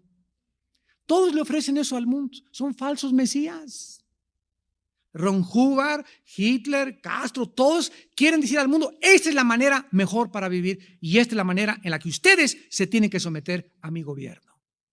Dictaduras y tiranía. ¿Cómo terminaron? La mayor parte de todos los gobernadores, conquistadores, dictadores y mesías tienen los mismos factores comunes denominadores en su filosofía. Apúntalos, son importantes, son 4. Son los mismos factores que predominan desde que el hombre es hombre en la historia. Número 1, atacan todas las preconcepciones. Lo voy a explicar. Número 1. Esto significa, atacan todas las ideas anteriores y todos los principios morales existentes. Ahorita en México hay un ataque a la familia. Los homosexuales se les está permitiendo encuerados salir y desfilar en las calles de México, del mundo, de Berlín, etcétera, etcétera, porque están demandando sus derechos. Escucha esto. O sea, acéptenos como somos y casarnos y reconocer nuestro matrimonio. Y cuando el gobierno no hace nada para decirles esto es una aberración, tanto intelectual como moral como filosófica, entonces comenzamos a debilitar nuestras bases y nuestros fundamentos, que son el sostén de una nación, la moral de la familia. Número 2, quebrantan o debilitan las reservas emocionales de la gente. Vamos a explicarlo. Comienzan a enseñar que solo bajo el sistema bajo el cual viven les dará seguridad y bienestar, que no hay otro. Y esto lo logran a través de la presión psicológica, la intimidación y las amenazas diferentes.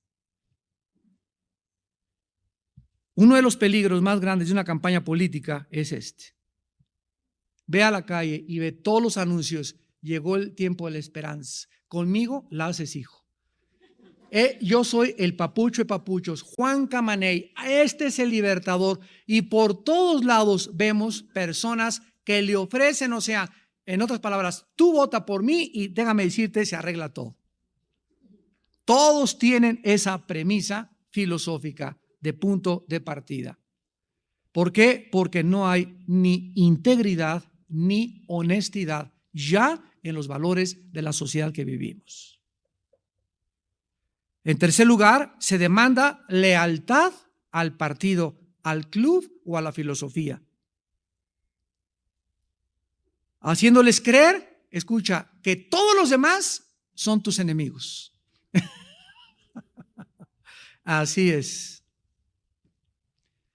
Cuando en un gobierno como en México, el PAN en este caso sube al podio y a la presidencia, a la más alta investidura, para gobernarnos, y los demás partidos comienzan a hacerle creer a la gente que esos son nuestros enemigos. En ese momento hemos perdido el patriotismo y nos hemos convertido en partidistas. Porque aun cuando un partido opuesto al que yo pertenezco toma la posesión, yo tengo que reconocer que ahora mi partido tiene que cooperar y colaborar con ese hombre de ese partido para que México surja y lleve sus objetivos hacia adelante y hacia una meta de esperanza. Pero si vamos a ponerle piedras y piedras porque no es de mi partido, pierdo el patriotismo y me vuelvo partidista. Pierdo mi integridad como político.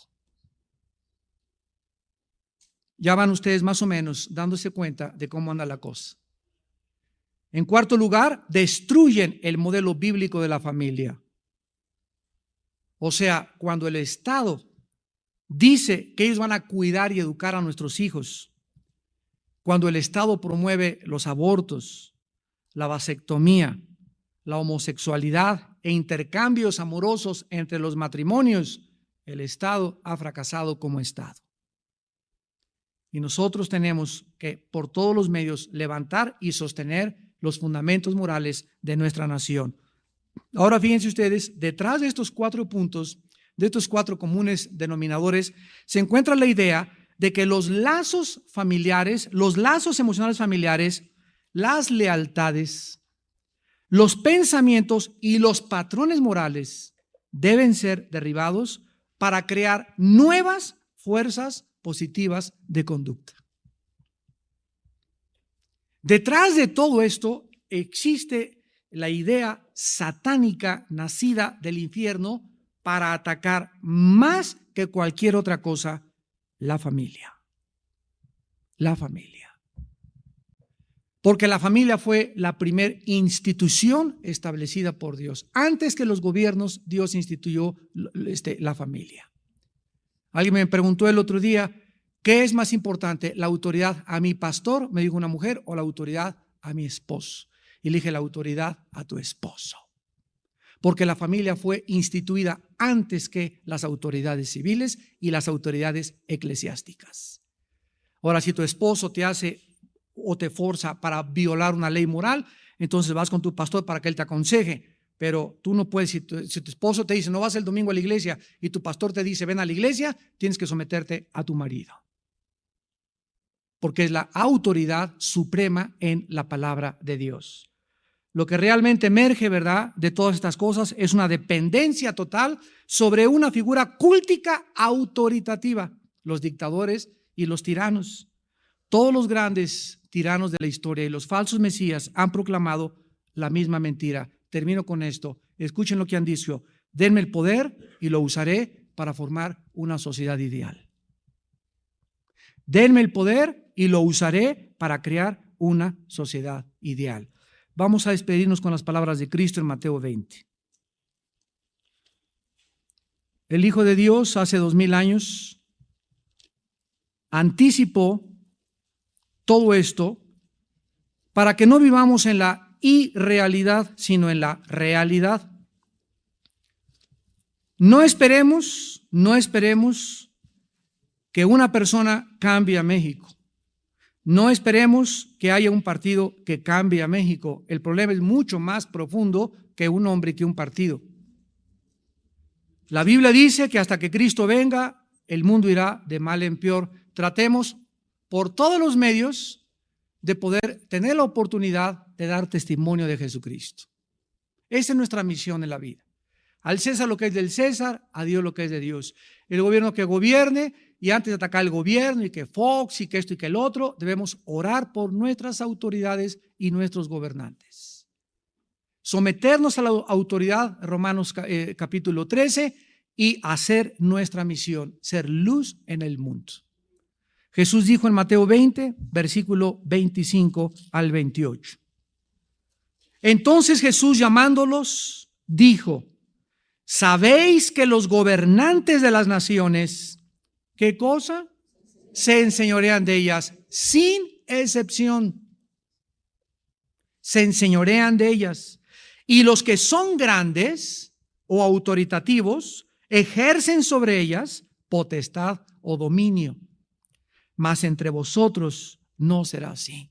Amados hermanos en Cristo, despojémonos de todo espíritu de querer controlar a los demás. Padre de familia, no creas que porque quieres controlar a la fuerza y tienes que ser autoritativo, aquí en esta casa mando yo. Ese espíritu de control enferma a tus hijos y a tu esposa. No es la forma de gobernar queriendo demostrar que tienes autoridad, ejerciendo autoritatismo en tu familia o en el núcleo donde tú vives. No es la forma, es amando. Amando. Ama a tu esposa, ama a tus hijos, y claro que hay que ser firmes cuando lo tenemos que hacer, pero no seas toda tu vida una persona autoritativa sin que tengas el amor y sin que reflejes ese amor en tu propia familia. Entre ustedes no debe ser así. El ansia y la emoción de querer dominar, de querer controlar, ha entrado a las iglesias. Miles de ovejas se han acercado con nosotros y nos han dicho: hermano, yo tengo un pastor que me prohíbe venir a sus estudios. Y es cristiano también. Hombres autoritativos. Quieren dominar, ejercer control. Otros llegan al grado de decir: si te vas, la maldición te va a alcanzar. Porque solo en esta iglesia está el Espíritu de Dios. Ese espíritu, repito, tiene que salir de nosotros. ¿Por qué? Porque no es el espíritu de Jesucristo. Jesús termina diciendo: entre ustedes no será así, sino el que quiera hacerse grande entre ustedes sea vuestro servidor. Y el que quiera ser el primero entre vosotros sea vuestro siervo. Como el Hijo del Hombre no vino para ser servido, sino para servir y para dar su vida en rescate por muchos. Oremos.